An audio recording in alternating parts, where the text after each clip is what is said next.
Hello lovelies, I'm the Fragnostic, and if you want to know what crap we're scraping off our shoes today, your NES will tell you straight. ROBODEMONS it is, released in 1990 by the abominable Color Dreams with graphics by Dan Burke.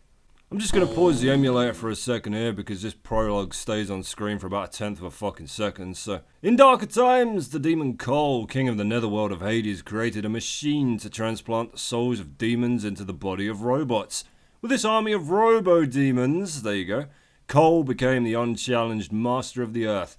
One day a most great warrior decided to descend the seven gates of Hades and destroy Cole forever. There, this will all make sense now, won't it? Of course it won't, it's Color Dreams. Christ on the fucking hilltop, where to even begin with robo-demons? I have, stepped in some digital defecation in my time, let me tell you. I really have, but this has gotta be the most borderline unplayable atrocity that Color Dreams ever released. And if you know anything about the Color Dreams catalogue, you'll understand the weight that statement carries. There you go, that was Death, that flying monkey skeleton. He's gone now. I'll be absolutely honest with you here. The reason it's taken me so long to do this retro rumble is, yeah, I've been busy. I've been working and doing stuff with my family, all the tribulation that brings, but shit, this only takes about 15 minutes or so to run, really. Could have squeezed a robo-demon run in at some point there. I just didn't want to. But then I'd already announced it in the... What was the last retro rumble I did? Chican?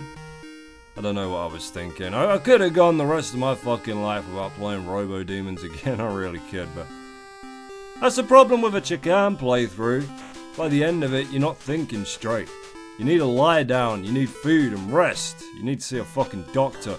You're in no position to be making important decisions like what's going on in the next retro rumble. Just like you're not allowed to sign a will if you're like drunk or high. Chican impairs your judgment. By the time you've made it past the fucking lava bats, half your cognitive functioning's abandoned you because it thinks it's in the wrong species. But, for whatever reason, I realised I didn't know what I was going to do in the next episode, and rather than just say like, hey, see you next retro rumble, I panicked and promised you robo-demons, so, by God, here we are. Throwing a boomerang at what I assume is supposed to be a skeleton dog, but could just as easily be some sort of undead tortoise. Alright, I'm sure you got the gist of it by now. It's hardly fucking Europa Universalis, but for the denser among you, I'll clue you into what's happening here. You play as a most great warrior. That is his official name from the manual and everything, so don't get on my case about it. I guess if you want a name, you could go with Amos T. Great Warrior, which I'm immediately sad that I didn't name my son. And your main objective here is to kind of float or run around all over the place, hurling your boomerang around in a blind fucking panic. Quick, shield your right. Ah, too late! This is what the world looks like if you burn your irises out staring at the fucking sun. Look at it, look how neon everything is. It's like somebody's used dread ritual and spell to bring a fucking casino to life. Or cut open a clown or something. Anyway, let's talk about this boomerang. This has got to be the worst weapon in video game history. I'm calling it now. And before you start coming at me with shit like that semi-automatic BB gun from GoldenEye, no, fuck that. I'm not debating the fact that the club was an awful gun, but you didn't have to use it. Nobody fucking made you use it. You could always swap out to another weapon if you wanted to. Here, this is literally your only means of attack. You can't run away, you can't despawn everything. At some point, you will have to try and use the fucking boomerang. Magic boomerang, they call it in the manual. Well, it must do something like fluff your pillows or run your damn bath for you, because there's certainly nothing magical about its combat abilities. There's so much to hate about it, so very much, but maybe the absolute worst thing about the boomerang is that once you've thrown it, if you miss what you're trying to chuck it at, you have to wait for it to arc up in the air and come back to you. Well, it doesn't even come back to you the majority of the time. You just gotta wait for it to disappear off screen. And only then will the game allow you to throw another one. Now, you see here, I have no fucking chance against this marauding gang of space crocodiles. Just got to avoid them until they lose interest in me, which is your one occasional advantage in these flying interludes, but the only way you can really be sure of killing anything in ROBODEMONS is to be inches away from it when you're throwing the boomerang. Doesn't that defeat the entire fucking point of having a boomerang in the first place? Like, why even throw it? Why not just wait until they're toe to toe with you and then smash their damn teeth out with a useless piece of shit? These flying turtles. Watch, look, you see that? You take damage from them when you ride them. There is no way out of that. You have to ride them. That is literally your only fucking passage to the other side. And they hurt you. Unavoidably. Now, you might be looking at my heart count up the top, thinking to yourself, what wizardry, what foul machinations of the game genie hast thou resorted to, Lord Fraggers? The Colored Dreams, in all their game design wisdom, gave you one small break in this degrading ball stomper, and that is that every heart you pick up stacks past the 5 that the display lets you in on. So, if you collect 99 hearts, you can get hit 99 times. And might I humbly suggest you grab as many damn hearts as you can fit in a medical waste sack, because you will get hit later on. Ha ha, you ugly fucking pit chicken. Great job guarding the key from Amos T. Great Warrior. Good thing I'm on my way to decapitate Cole with a bent stick, or you'd be in all sorts of trouble. But then you're already in hell, so I mean, how far down the ladder do you go from there? Alright, here's the first place you have to do something besides just sprint from left to right, hating on aboriginal weaponry. Right after... Holy shit, I got like 3 in a row from behind there. It's an absolutely pitiful weapon, but goddamn, makes you feel like a boss if you actually manage to kill anything in the manner that the game developers imagined you might. It's a shame that imagination doesn't translate into ability or quality, isn't it? So here, you start off immediately with puke-coloured ninjas throwing their own superior projectiles at you. And the idea here is that you're pulling all your ancestors out of the cauldrons and cages, off the pillars and so forth, saving them from eternal damnation, which, you know, judge not lest ye be judged and all that. But surely they're down here for a reason. And why they dress so seductively? Why is it just my ancestors that are trapped in hell? Because, let's face it, we haven't seen anybody else down here, have we? This screen, my god. This screen is why you save the hearts. Kill one more of you. Alright, you just gotta try and do this as painlessly as you can manage. Yeah, fuck. Well, that wasn't too shabby actually, that wasn't too bad. There is no way to get down there and not take a smack from one of those two fuckers. The demons riding the rocket-powered toilets will continue to be a stinging pain in your ass until the end of the game now. Especially on this screen where they just respawn forever. Yep, fuck off, go fuck yourself. You Stygian potty goblin. Alright, all the way back to the left now to grab all your wailing ancestors before we take our leave. What do you think of the soundtrack? I actually had this as my ringtone for a couple of weeks because it just wound everybody up so much.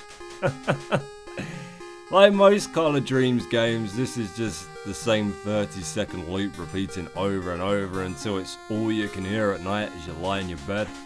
That brief second of silence between the two riffs is so gorgeous, isn't it? That is the mercy of the Lord in oral form. You know, for everything else that's actually wrong with this abomination, this definitely ranks as a minor complaint, but there is a distinct lack of ROBODEMONS in the game ROBODEMONS. Some might even go as far as to say that there are absolutely no fucking ROBODEMONS in the game ROBODEMONS, which has got to be utterly devastating to the 10 people that went out and bought it.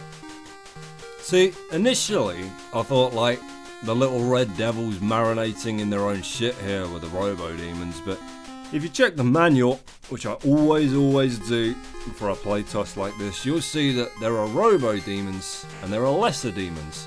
And the only specific difference between them is that you have to kill a ROBODEMON twice. Once as a machine and once as a demon. That's what it fucking says, alright? And I can promise you, there is absolutely nothing in this game that fits that description. Yeah, some of the enemies take so long to fucking put down that it might feel like you've killed them twice, but nothing here physically requires you to actually murder it 2 successive times.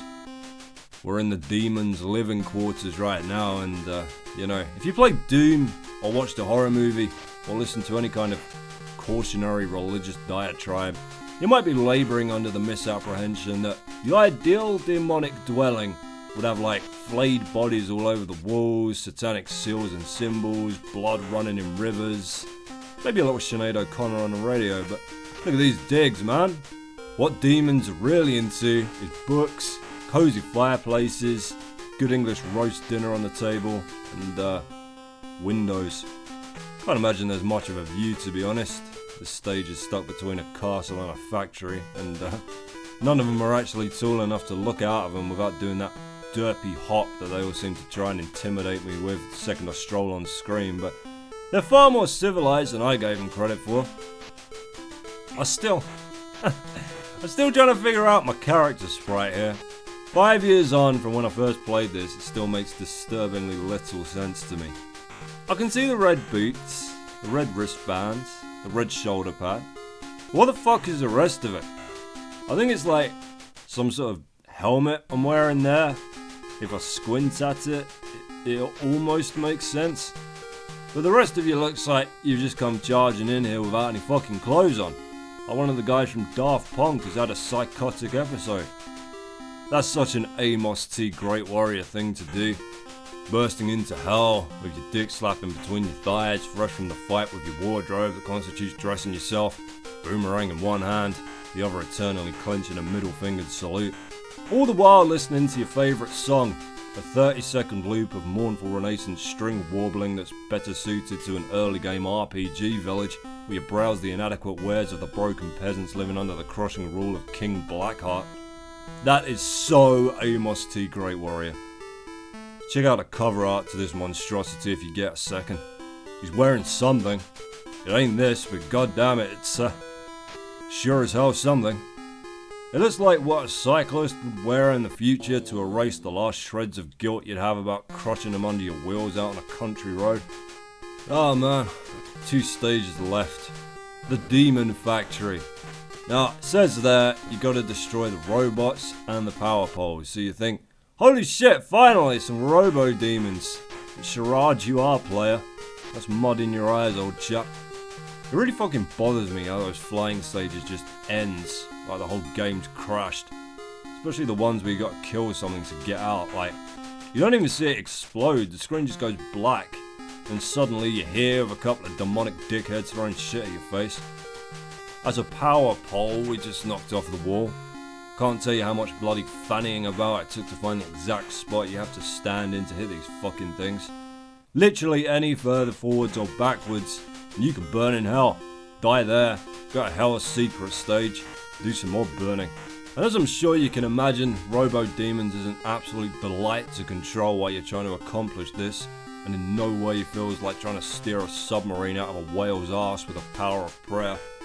I mean, you always fall into the dilemma of trying to describe bad controls to somebody who hasn't played the game when you're reviewing something like this, but if you can imagine, this handle is just as bad as it looks. That's the best description I can give you. You know how you get those titles where you know pushing the D-pad on the controller insanely fucking hard isn't going to make anything happen any faster, but you end up unconsciously doing it anyway because you're sure there must be some reason your character's responding like they've just had a couple of armfuls of smack shot into them? Well, here you are. Welcome to Robo-Demons. The ugliest thing here is the fucking jump.